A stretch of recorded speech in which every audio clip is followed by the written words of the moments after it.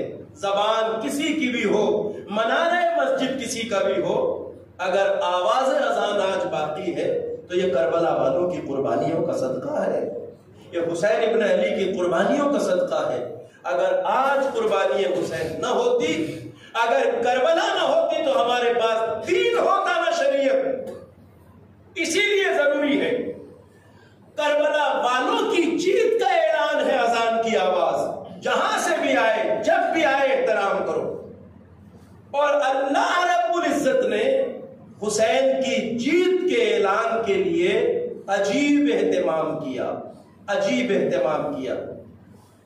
جوان اور بچے بخوبی جانتے ہیں کہ اس زمین پر ہر آواز کا سلسلہ ٹوٹتا ہے، مگر ایک ایسی آواز ہے جس کا سلسلہ کبھی نہیں ٹوٹتا، وہ ہے آواز اذان۔ آواز اذان وہ آواز ہے جو زمین پر کبھی نہیں ٹوٹتی۔ 1400 سال سے آج تک اذان کا سلسلہ جاری ہے، یعنی زمین پر کبھی ایسا وقت نہیں آتا جب کہیں نہ کہیں اذان نہ ہو رہی ہو۔ توجہ فرمائیے گا، جزائر سماٹرا سے لے کر اسپین اور بحرین سے ہوتے ہوئے افریقہ اور جنوبی افریقہ تک اور پھر جزائر سماٹرا تک جب سورج طلوع ہوتا ہے اور اگلے طلوع تک ہر لمحہ کہیں نہ کہیں اذان ہو رہی ہوتی ہے۔ یہ اللہ نے حسین کی جیت کے اعلان کا اہتمام کیا ہے، یعنی اللہ چاہتا ہے کہ ہر اعلان بند ہو جائے مگر حسین کی جیت کا اعلان ایک لمحے کے لیے بھی بند نہ ہو۔ ایک صلوات پڑھیے بر محمد آل محمد۔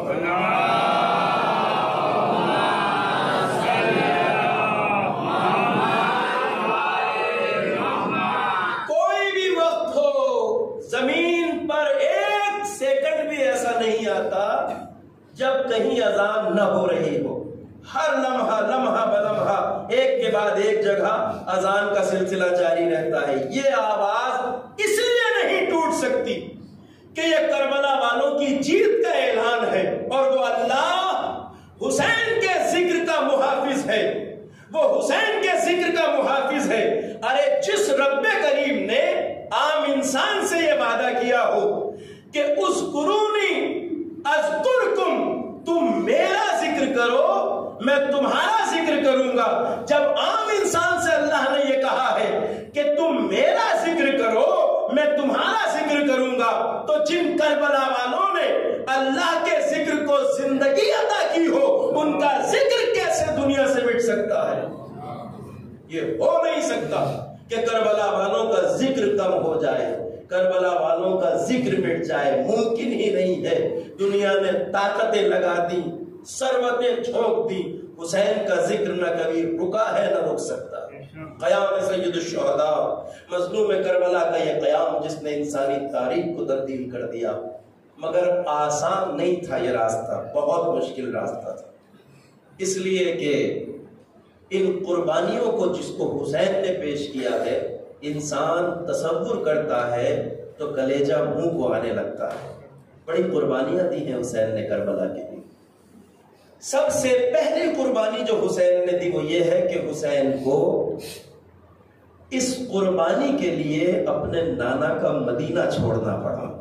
آپ جانتے ہیں عزیزانو، جب حسین سے سوال بیعت کیا گیا تو یہ 28 رجب کی رات تھی،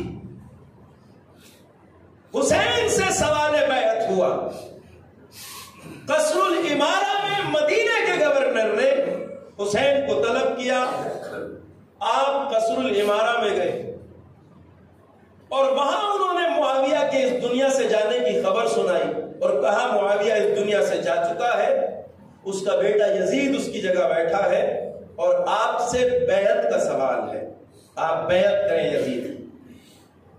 حسین ابن علی نے ایک جواب دیا ولید کو کہ اے ولید، اتنے بڑے فیصلے رات کی تاریکی میں نہیں ہوتے۔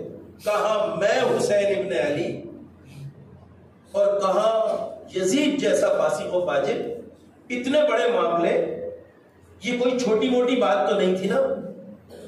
کہاں فاطمہ کا لال حسین، کہاں ہند جگر خارا کا نجس لہو یزید. حسین بیعت کرے یزید کی، چھوٹی بات تو نہیں ہے. آقا نے کہا اتنی بڑی باتیں رات میں طے نہیں ہوتی اندھیرے میں، کل دن کے اجالے میں ہم امت کے سامنے اعلان کریں گے کہ ہم بیعت کریں گے یا نہیں کریں گے. ولید نے کہا بہت اچھی بات ہے، کوئی حرج نہیں، آپ جائیے کل بتا دیجیے گا. یہ تاریخ ہے، ہسٹری کا حصہ. جب حسین قصر الامارہ سے نکلنے کے لیے مڑے تو اسی دربار میں موجود ایک شقی مروان ابن حکم کی آواز بلند ہوئی. کہا ولید، حسین سے یا تو ابھی بیعت لے، اور اگر حسین چلے گئے تو پھر ہاتھ نہیں آئیں گے، یا تو ابھی بیعت لے یا سر قلم کر لے. جیسے ہی اس نے یہ جملے کہے فاتح خیبر کے لال کو جلال آیا، پلٹ کے کہا یبن الزرقاء، اور نیلی آنکھوں والی بدکار عورت کے بیٹے، تو میرا سر قلم کرے گا یا تیرا یہ حاکم. اتنا کہا تھا کہ 18 بنی ہاشم کے جوان تلواریں لیے ہوئے قصر الامارہ میں داخل ہو گئے. آگے آگے ابو الفضل عباس. کہا مولا کس نے جسارت کی ہے؟ حسین نے قبضہ شمشیر پہ ہاتھ رکھ کے کہا بھیا عباس ابھی کربلا نہیں ہے. عباس نے صبر کیا. آئے لوٹ کر بیت الشرف میں. گھر جیسے ہی آئے دروازے پہ بہن زینب کھڑی تھی، گلے میں باہیں ڈال کے کہا ماں جائے کیا ہوا؟ قصر الامارہ میں بلایا گیا تھا.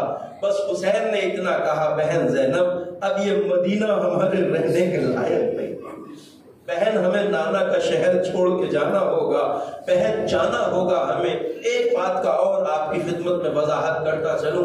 حسین یہ کہہ کے آئے تھے کہ ہم کل بتائیں گے کہ ہمیں بیعت کرنا ہے یا نہیں. جب کہہ کے آئے تھے تو بہن سے یوں کیوں کہا کہ ہمیں مدینہ چھوڑنا ہے، اور اگلی صبح حسین مدینہ چھوڑ کے کیوں چلے آئے؟ اس کی وجہ مروان کا وہ جملہ تھا جب اس نے کہا تھا یا بیعت لے یا سر قلم کر لے.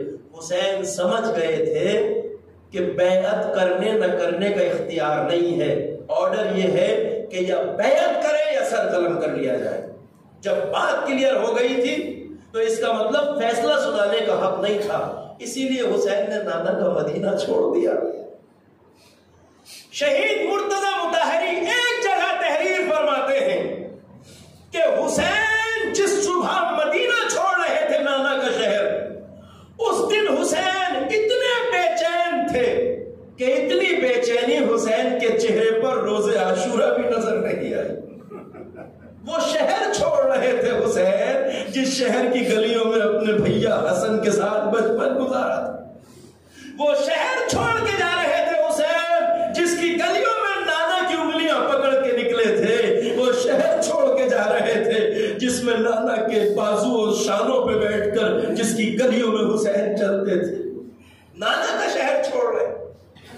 بیت الشرف میں سامان سفر تیار ہو رہا ہے. روایت کہتی ہے رات کے سناٹے میں حسین اپنے نانا کی قبر پہ آئے. اجرکم اللہ. روایت کہتی ہے حسین نے اپنے آپ کو نانا کی قبر پہ گرا دیا. تعویذ قبر سے لپٹ کر حسین اتنا روئے کہ قبر رسول آنسوؤں سے تر ہو گئی. رو رو کے کہہ رہے تھے نانا آپ کے لال کو مدینہ چھوڑ کے جانا ہوگا. نانا اب آپ کی امت مجھے مدینے میں نہیں رہنے دے گی. حسین روتے جاتے تھے، نانا سے فریاد کرتے جاتے تھے. روایت کی لفظیں ہیں یکایک حسین نے روتے روتے ایک فریاد کی، اے میرے نانا اگر ہو سکے تو مجھے اپنے ساتھ اپنی قبر میں لے لیجئے. حسین رو رہے تھے. یکایک روتے روتے حسین میں غشی کا عالم طاری ہوا. روایت کی لفظیں ہیں جیسے ہی حسین پر نیند کا غلبہ ہوا، کیا دیکھا عالم خواب میں قبر رسول شگافتہ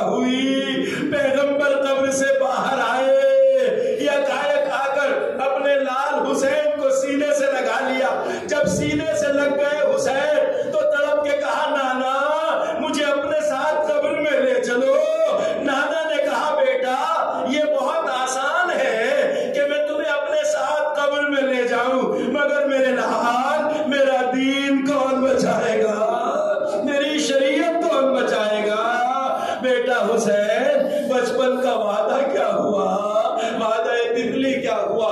اجرکم اللہ، خدا کسی غم میں نہ رلائے سوائے غم مظلوم کربلا کے آزاداروں۔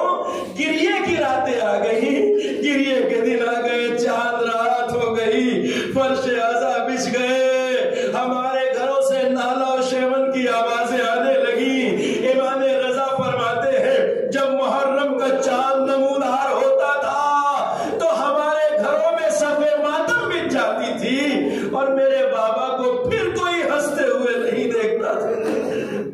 آل محمد کے گریے کے دن آ گئے، عزاداروں ماتم کے دن آ گئے، پلسداری کے دن آ گئے۔ حسین نانا کی قبر سے رخصت ہونے کے بعد رات کے سناٹے میں ماں کی قبر پہ آئے، فاطمہ کی قبر پہ حسین نے خود کو گرا دیا، تڑپ تڑپ کے روئے، کہا ماں آپ کا لال حسین مدینہ چھوڑ کے جا رہا ہے۔ فاطمہ کی قبر سے حسین لپٹے ہیں، اس ماں کی قبر سے لپٹے ہیں جس نے چکیاں پیس پیس کے حسین کو پالا۔ ایک بار روتے روتے کیا کہا حسین نے، اماں حسین مدینہ چھوڑ کے جا رہا ہے۔ مادر گرامی اب حسین کو ایک صدمہ رہے گا اور وہ صدمہ یہ ہے کہ اب آپ کی قبر پہ کوئی چراغ جلانے والا نہ ہوگا۔ روایت کہتی ہے جیسے ہی حسین نے کہا ماں آپ کی قبر پہ اب کوئی چراغ جلانے والا نہ ہوگا، یکایک ماں کی قبر سے آواز آئی، میرے لال اب میری قبر کو چراغ کی ضرورت نہ ہوگی، میرے لال اس لیے کہ میرا چراغ تو ہے۔ حسین جہاں جہاں تو جائے گا تیری ماں ساتھ جائے گی۔ 28 رجب کی صبح ہوئی، عزاداروں روایت کہتی ہے حسین مدینہ چھوڑ رہے ہیں، سامان سفر تیار ہو گیا، اماریاں اور محملیں حسین کے در دولت پہ لا کے کھڑی کر دی گئی، بیویاں سوار ہونے لگی۔ ایک راوی ہے، روایت مجلس تمام راوی ہے عبداللہ ابن سنان، کہتا ہے 28 رجب کی صبح میں شہر مدینہ میں داخل ہوا تو میں نے مدینے کو اجڑا ہوا پایا۔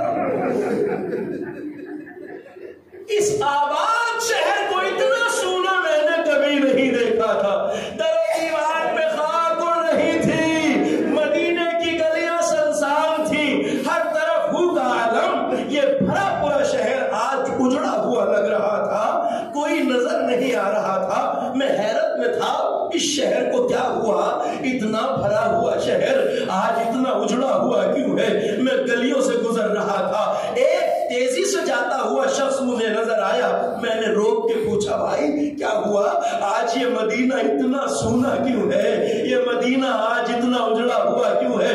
اس نے مجھے حیرت سے دیکھا اور ایک جملہ کہا، لگتا ہے تم مسافر ہو۔ کہا ہاں میں مسافر ہوں۔ کہا اسی لیے تمہیں خبر نہیں ہے کہ آج جانے مدینہ مدینہ چھوڑ کے جا رہا ہے رسول کا لاڈلا حسین، اپنے نانا کا شہر چھوڑ کے جا رہا ہے۔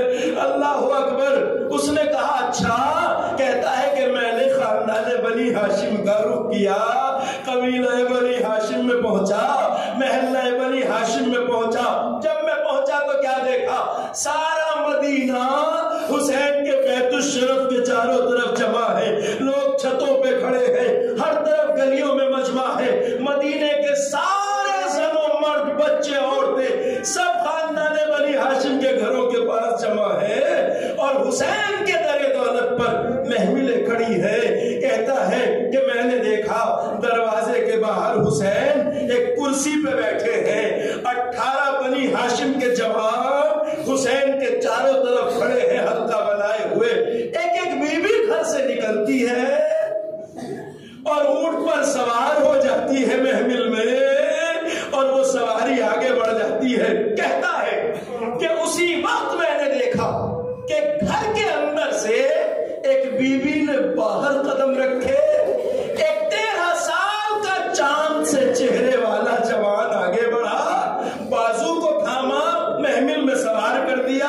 میں نے پوچھا یہ آنے والی خاتون کون ہے، یہ 13 سال کا جوان کون ہے؟ کسی نے کہا یہ 13 سال کا جوان یتیم حسن قاسم ہے، یہ سوار ہونے والی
الہی بحق زہرا و ابیہا و بعلہا و بنیہا والسر المستودع فیہا، پروردگار تجھے واسطہ تیری عظمت و جلالت کا ہمارے ذکر عبادت کو قبول فرما، پروردگار بندگی اطاعت کی توفیق عطا فرما، گناہوں سے اجتناب کی توفیق عطا فرما، پروردگار ہمارے دلوں میں عشق و محبت و اہل بیت کو زیادہ سے زیادہ فرما، پروردگار ہمارا حشر و نشر اہل بیت اطہار کے ساتھ فرما، پروردگار جو بیمار ہیں ان کو شفا عطا فرما، جو پریشان حال ہیں ان کی پریشانیوں کو برطرف فرما، جو مقروض ہیں انہیں بارے قرض سے سبکدوش فرما، جن کے کاروبار میں مشکلات ہیں ان کی مشکلات کو دور فرما، پروردگار تجھے واسطہ محمد و آل محمد کا جو بیمار ہیں انہیں شفا عطا فرما، رب کریم مقامات مقدسہ کی حفاظت فرما، علماء اعلام کا سایہ ہمارے سروں پہ برقرار رکھ، پروردگار منتقم خون حسین صاحب زمانہ